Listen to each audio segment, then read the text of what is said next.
रामचंद्र की, सियावर रामचंद्र की जय सिया राम। उत्तर प्रदेश की राज्यपाल आनंदीबेन पटेल, राष्ट्रीय स्वयंसेवक संघ के परम पूजनीय सरसंघ चालक डॉक्टर मोहन भागवत जी, उत्तर प्रदेश के मुख्यमंत्री योगी आदित्यनाथ जी, श्री राम जन्मभूमि तीर्थ क्षेत्र ट्रस्ट के अध्यक्ष पूज्य महंत नृत्य गोपाल दास जी, पूज्य संत समाज, यहां पधारे सभी भक्तगण, देश और दुनिया से इस ऐतिहासिक पल के साक्षी बन रहे कोटि कोटि राम भक्त, देवी और सज्जनों, आज अयोध्या नगरी भारत की सांस्कृतिक चेतना के एक और उत्कर्ष बिंदु की साक्षी बन रही है। आज संपूर्ण भारत, संपूर्ण विश्व राममय है।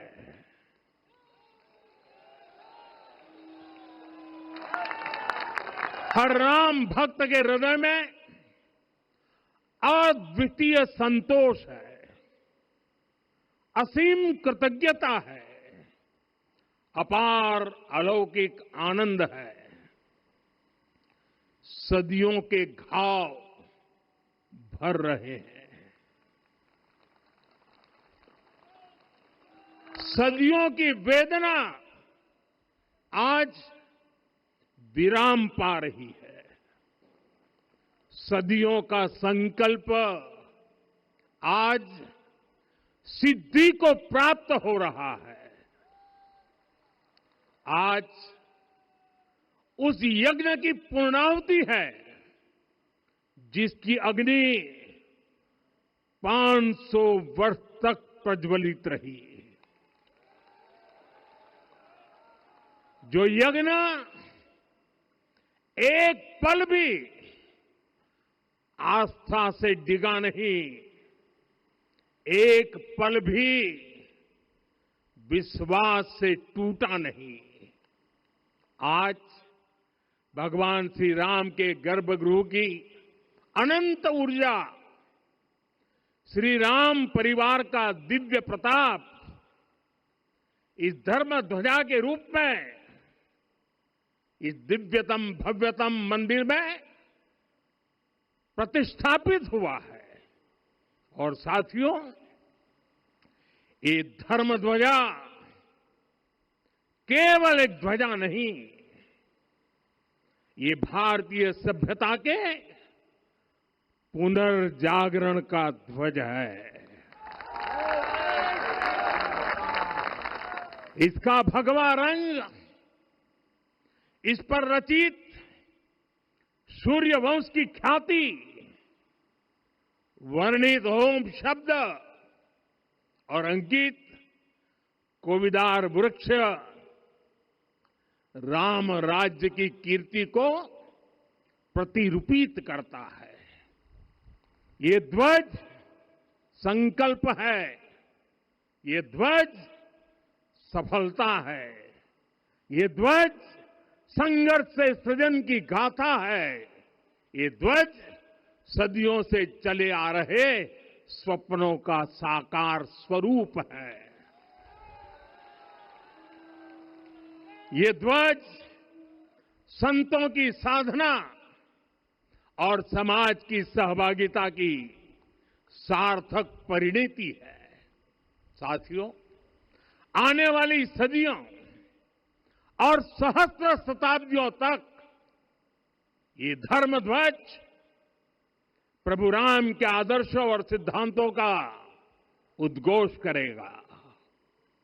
ये धर्म ध्वज आह्वान करेगा, सत्यमेव जयते नानृतम, यानी जीत सत्य की ही होती है, असत्य की नहीं।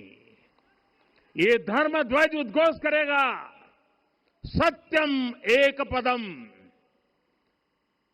ब्रह्म सत्य धर्म प्रतिष्ठित, अर्थात सत्य ही ब्रह्म का स्वरूप है, सत्य में ही धर्म स्थापित है। ये धर्म ध्वज प्रेरणा बनेगा, प्राण जाए पर वचन न जाहि,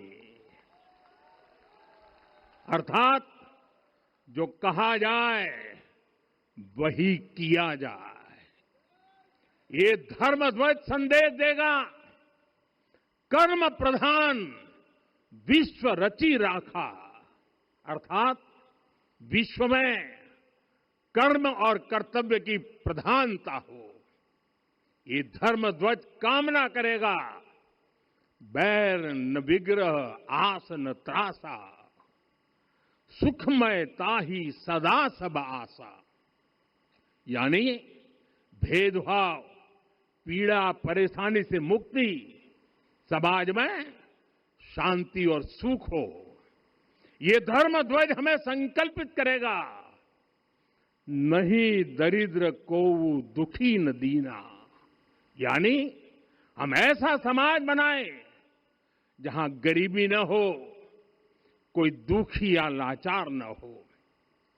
साथियों, हमारे ग्रंथों में कहा गया है, आरोपितम ध्वजम दृष्ट्वा, ये अभिनंदनित धार्मिका ते अपि सर्वे प्रमुच्यते महापातक कोटि भी, यानी जो लोग किसी कारण मंदिर नहीं आ पाते और दूर से मंदिर के ध्वज को प्रणाम कर लेते हैं, उन्हें भी उतना ही पुण्य मिल जाता है। साथियों, ये धर्म ध्वज भी इस मंदिर के ध्येय का प्रतीक है। ये ध्वज दूर से ही राम लला की जन्मभूमि के दर्शन कराएगा और युगों युगों तक प्रभु श्री राम के आदेशों और प्रेरणाओं को मानव मात्र तक पहुंचाएगा। साथियों, मैं संपूर्ण विश्व के करोड़ों राम भक्तों को इस अविस्मरणीय क्षण की, इस अद्वितीय अवसर की हार्दिक शुभकामनाएं देता हूं। मैं आज उन सभी भक्तों को भी प्रणाम करता हूं, हर उस दानवीर का भी आभार व्यक्त करता हूं जिसने राम मंदिर निर्माण के लिए अपना सहयोग दिया। मैं राम मंदिर के निर्माण से जुड़े हर श्रमवीर, हर कारीगर, हर योजनाकार, हर वास्तुकार, सभी का अभिनंदन करता हूं। साथियों, अयोध्या वह भूमि है जहां आदर्श आचरण में बदलते हैं। यही वह नगरी है जहां श्री राम ने अपना जीवन पथ शुरू किया था। इसी अयोध्या ने संसार को बताया कि एक व्यक्ति कैसे समाज की शक्ति से, उसके संस्कारों से पुरुषोत्तम बनता है। जब श्री राम अयोध्या से वनवास को गए तो वे युवराज राम थे, लेकिन जब लौटे तो मर्यादा पुरुषोत्तम बनकर के आए और उनके मर्यादा पुरुषोत्तम बनने में महर्षि वशिष्ठ का ज्ञान, महर्षि विश्वामित्र की दीक्षा, महर्षि अगस्त्य का मार्गदर्शन, निषाद राज की मित्रता, मां शबरी की ममता, भक्त हनुमान का समर्पण, इन सब की अनगिनत ऐसे लोगों की महत्वपूर्ण भूमिका रही है। साथियों, विकसित भारत बनाने के लिए भी समाज की इसी सामूहिक शक्ति की आवश्यकता है। मुझे बहुत खुशी है कि राम मंदिर का दिव्य प्रांगण भारत के सामूहिक सामर्थ्य की भी चेतना स्थली बन रहा है। यहां 7 मंदिर बने हैं। यहां माता शबरी का मंदिर बना है, जो जनजातीय समाज के प्रेम भाव और आतिथ्य परंपरा की प्रतिमूर्ति है। यहां निषादराज का मंदिर बना है। ये उस मित्रता का साक्षी है जो साधन नहीं, साध्य को, उसकी भावना को पूजती है। यहां एक ही स्थान पर माता अहिल्या है, महर्षि वाल्मीकि है, महर्षि वशिष्ठ है, महर्षि विश्वामित्र है, महर्षि अगस्त्य है और संत तुलसीदास है।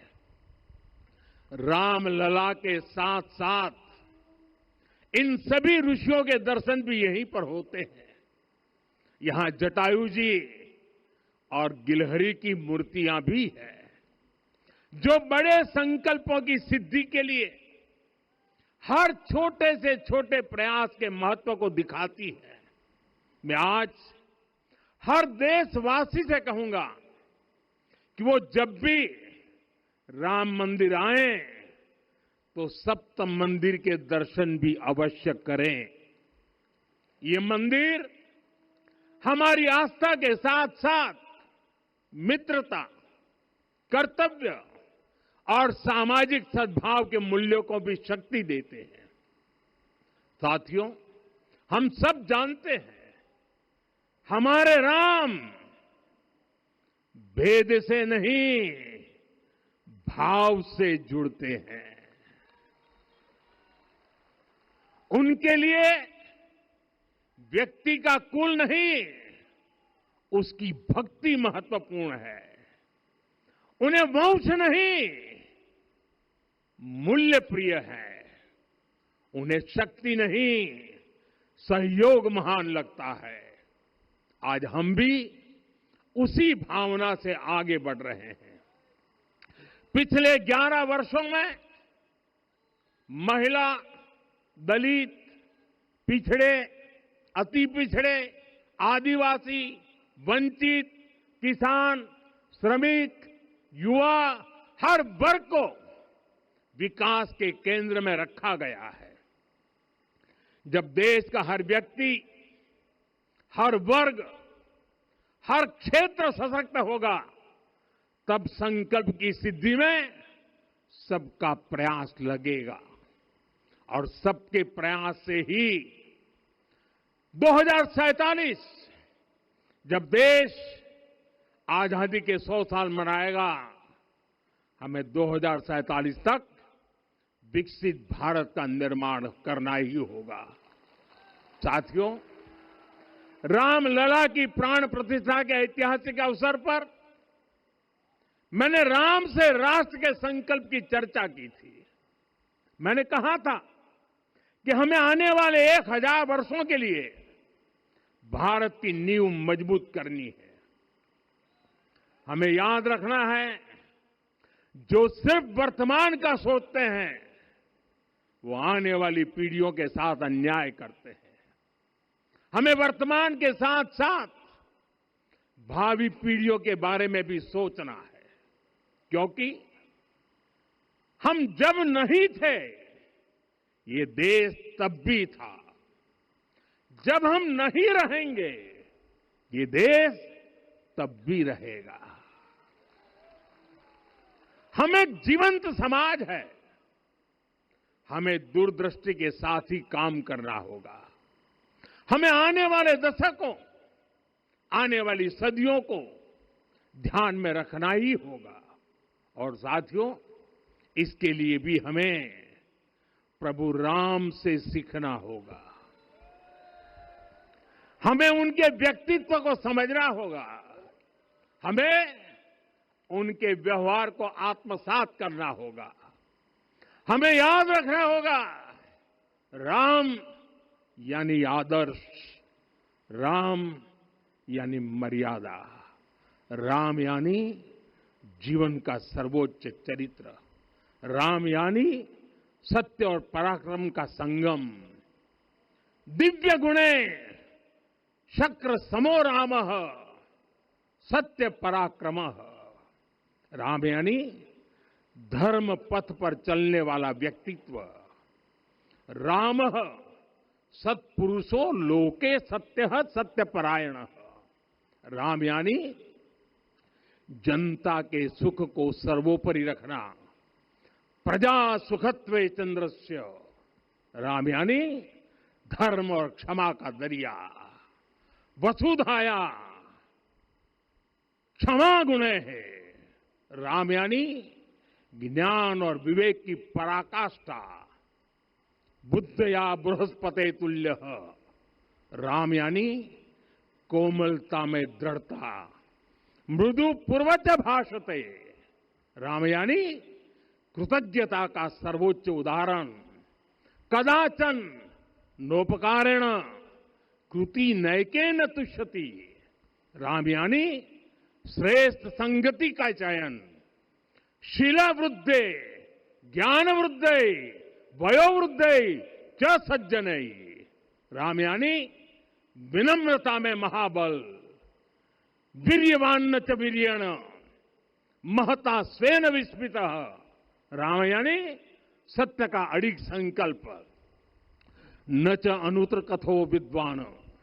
राम यानी जागरूक, अनुशासित और निष्कपट मन। निस्तिंद्र अपम्रत च स्वदोष परदोषवित। साथियों, राम सिर्फ एक व्यक्ति नहीं, राम एक मूल्य है, एक मर्यादा है, एक दिशा है। अगर भारत को साल 2047 तक विकसित बनाना है, अगर समाज को सामर्थ्यवान बनाना है, तो हमें अपने भीतर राम को जगाना होगा। हमें अपने भीतर के राम की प्राण प्रतिष्ठा करनी होगी। और इस संकल्प के लिए आज से बेहतर दिन और क्या हो सकता है।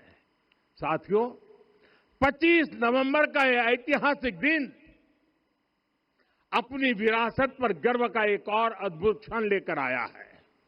इसकी वजह है धर्म ध्वजा पर अंकित कोविदार वृक्ष।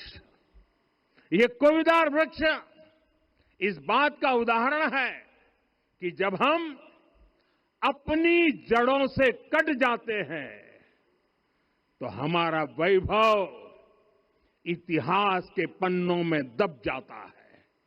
साथियों, जब भरत अपनी सेना के साथ चित्रकूट पहुंचे तो लक्ष्मण ने दूर से ही अयोध्या की सेना को पहचान लिया। ये कैसे हुआ, इसका वर्णन वाल्मीकि जी ने किया है। और वाल्मीकि जी ने क्या वर्णन किया है? उन्होंने कहा है, विराजित उद्गत स्कंधम कोविदार ध्वजः रथे। लक्ष्मण कहते हैं, राम, सामने जो तेजस्वी प्रकाश में विशाल वृक्ष जैसा ध्वज दिखाई दे रहा है, वही अयोध्या की सेना का ध्वज है। उस पर कोविदार का शुभ चिन्ह अंकित है। साथियों, आज जब राम मंदिर के प्रांगण में कोविदार फिर से प्रतिष्ठित हो रहा है, यह केवल एक वृक्ष की वापसी नहीं है, यह हमारी स्मृति की वापसी है, हमारी अस्मिता का पुनर्जागरण है, हमारी स्वाभिमानी सभ्यता का पुनः उद्घोष है। कोविदार वृक्ष हमें याद दिलाता है कि जब हम अपनी पहचान भूलते हैं तो हम स्वयं को खो देते हैं, और जब पहचान लौटती है तो राष्ट्र का आत्मविश्वास भी लौट आता है। और इसलिए मैं कहता हूं, देश को आगे बढ़ना है तो अपनी विरासत पर गर्व करना होगा। साथियों, अपनी विरासत पर गर्व के साथ साथ एक और बात भी महत्वपूर्ण है, और वो है गुलामी की मानसिकता से पूरी तरह मुक्ति। आज से 190 साल पहले 190 साल पहले साल 1835 में 1835 में मैकाले नाम के एक अंग्रेज ने भारत को अपनी जड़ों से उखाड़ने के बीज बोए थे। मैकाले ने भारत में मानसिक गुलामी की नींव रखी थी। 10 साल बाद यानी 2035 में उस अपवित्र घटना को 200 वर्ष पूरे हो रहे हैं। कुछ दिन पहले मैंने एक कार्यक्रम में आग्रह किया था कि हमें आने वाले 10 वर्षों तक उस 10 वर्षों का लक्ष्य लेकर चलना है कि भारत को गुलामी की मानसिकता से मुक्त करके रहेंगे।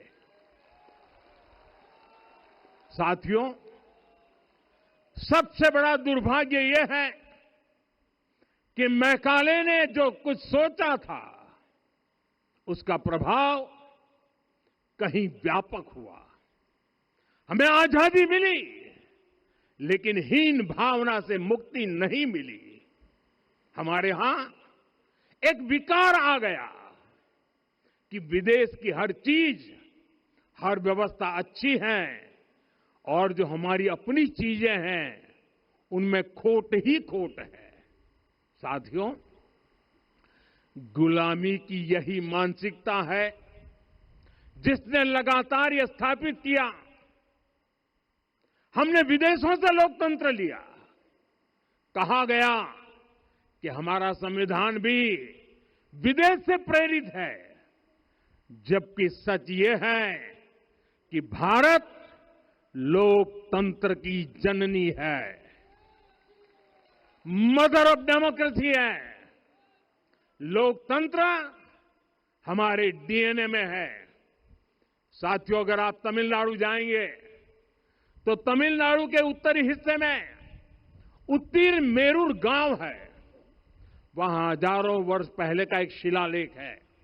उसमें बताया गया है कि उस कालखंड में भी कैसे लोकतांत्रिक तरीके से शासन व्यवस्था चलती थी, लोग कैसे सरकार चुनते थे।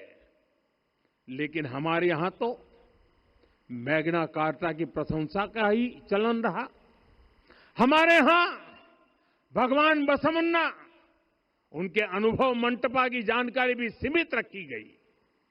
अनुभव मंटपा यानी जहां सामाजिक, धार्मिक और आर्थिक विषयों पर सार्वजनिक बहस होती थी, जहां सामूहिक सहमति से निर्णय लिए जाते थे। लेकिन गुलामी की मानसिकता के कारण इस भारत की कितनी ही पीढ़ियों को इस जानकारी से भी वंचित रखा गया। साथियों, हमारी व्यवस्था के हर कोने में गुलामी की इस मानसिकता ने डेरा डाला हुआ था। अब याद करिए, भारतीय नौसेना का ध्वज सदियों तक उस ध्वज पर ऐसे प्रतीक बने रहे जिनका हमारी सभ्यता, हमारी शक्ति, हमारी विरासत से कोई संबंध नहीं था। अब हमने नौसेना के ध्वज से गुलामी के हर प्रतीक को हटाया है। हमने छत्रपति शिवाजी महाराज की विरासत को स्थापित किया है। और ये सिर्फ एक डिजाइन में बदलाव नहीं हुआ, ये मानसिकता बदलने का क्षण था। ये वो घोषणा थी कि भारत अब अपनी शक्ति अपने प्रतीकों से परिभाषित करेगा, न कि किसी और की विरासत से। और साथियों, यही परिवर्तन आज अयोध्या में भी दिख रहा है। साथियों, ये गुलामी की मानसिकता ही है जिसने इतने वर्षों तक रामत्व को नकारा है। भगवान राम अपने आप में एक वैल्यू सिस्टम है। ओरछा के राजा राम से लेकर रामेश्वरम के भक्त राम तक और शबरी के प्रभु राम से लेकर मिथिला के पाहुन राम जी तक भारत के हर घर में, हर भारतीय के मन में और भारतवर्ष के हर कण कण में राम है। लेकिन गुलामी की मानसिकता इतनी हावी हो गई कि प्रभु राम को भी काल्पनिक घोषित किया जाने लगा। साथियों, अगर हम ठान लें अगले 10 साल में मानसिक गुलामी से पूरी तरह मुक्ति पा लेंगे और तब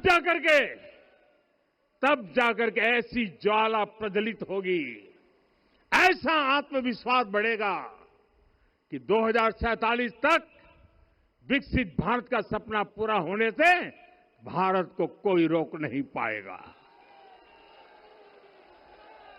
आने वाले 1000 वर्ष के लिए भारत की नींव तभी सशक्त होगी जब मैकाले की गुलामी के प्रोजेक्ट को हम अगले 10 साल में पूरी तरह ध्वस्त करके दिखा देंगे।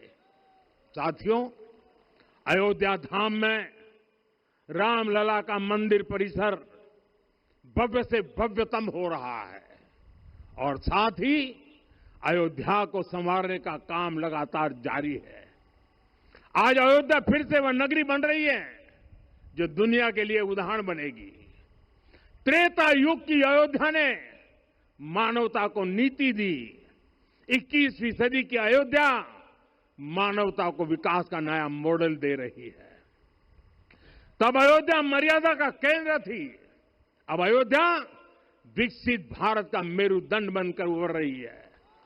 साथियों, भविष्य की अयोध्या में पौराणिकता और नूतनता का संगम होगा। सरयू जी की अमृत धारा और विकास की धारा एक साथ बहेगी। यहां आध्यात्म और आर्टिफिशियल इंटेलिजेंस दोनों का तालमेल दिखेगा।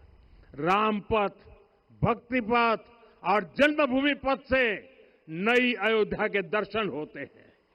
अयोध्या में भव्य एयरपोर्ट है। अयोध्या में आज शानदार रेलवे स्टेशन है। वंदे भारत और अमृत भारत एक्सप्रेस जैसी ट्रेनें अयोध्या को बाकी देश से जोड़ रही हैं।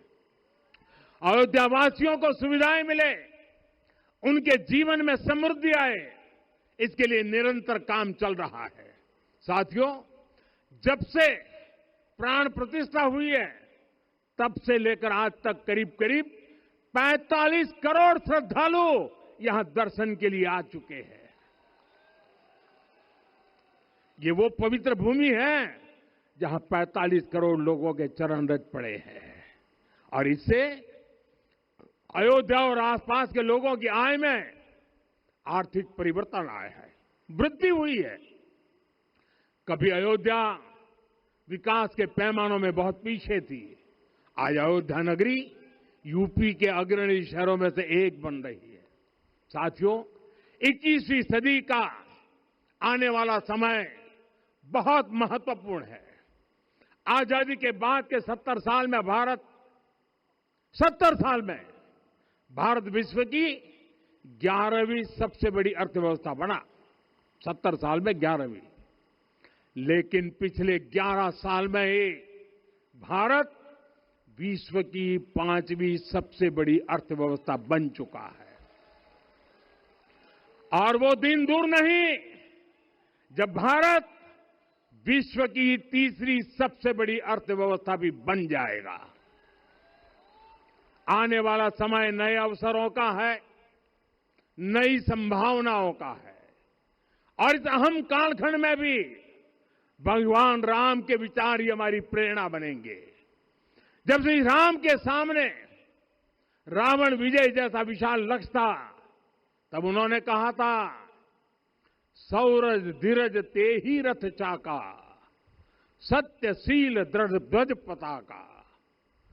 बल विवेक दम परहित गोरे, क्षमा कृपा समता रजु जोरे।